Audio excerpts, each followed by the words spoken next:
खुलुमबाय गोजोन फुंबिलिनि गासिबो बडलेण्ड बुब्लिनि अनसायगिरिफोरखौ बरायग्रोबाय। दिनै 27 आगस्ट रबिबारनि फानजामुथिखौ फरायथिनो लादों आं किलिखां ब्रह्मआ। फानजामुथिनि गिबियाव दं मेष राशि। दिनै नोंथाङा सोरजोंबा नांलायनो हागौ। गोसोआव सोरखौबा लानानै गिनाय सोमजिगोन। गोसोआव उसुखुथु सोमजिगोन। खामानि मावनो गोसो जनाय नङा।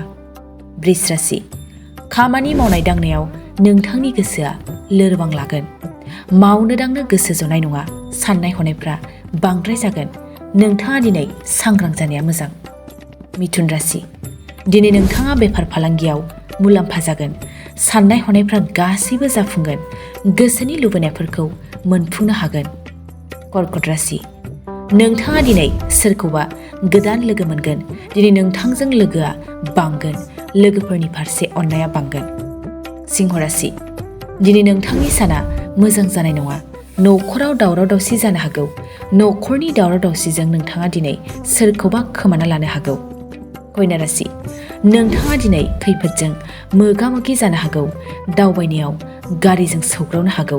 नोंथांनि दिनैनि साना मोजां जानाय नङा। तुला राशि।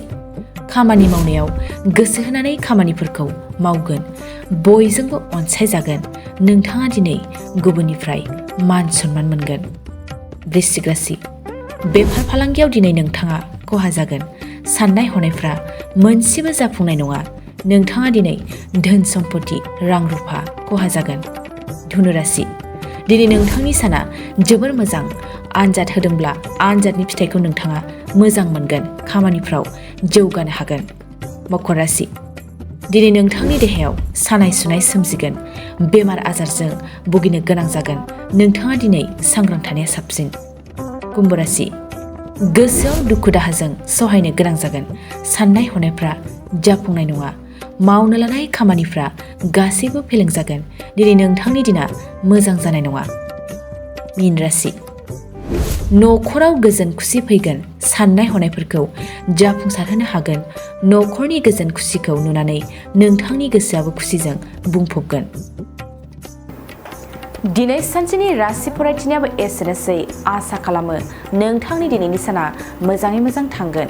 बेखौ बडलेण्ड बुब्लि न'खरनिफ्राय मिजिंथिबाय। गोजोन्थों। चिराङाव सावस्रि सिबिथायनि थाखाय मोनसे मोजां फाहामथायनि राहाखौ लानानै फैदों एसडि क्लिनिकआ। आथिखालाव सुबुंनि देहायाव नुजाथिबाय थानाय डायबिटिस बेरामनि थाखाय मोजां फाहामथाय होयो एसडि क्लिनिकआ। चिरां जिल्लानि एसबिआइ काजलगाव ब्रान्चनि लांगोनायाव फसंनाय एसडि क्लिनिकआव डायबिटिस बेरामनि अनगायैबो फाहामथाय होबावगोन लिभारनि जेंना आरो माखासे सरासनस्रा बेमारफोर। बे एसडि क्लिनिकआव डायबिटिस बेरामनि फाहामथायखौ होगोन जर'खा फाहामगिरि डक्टर समित देबा।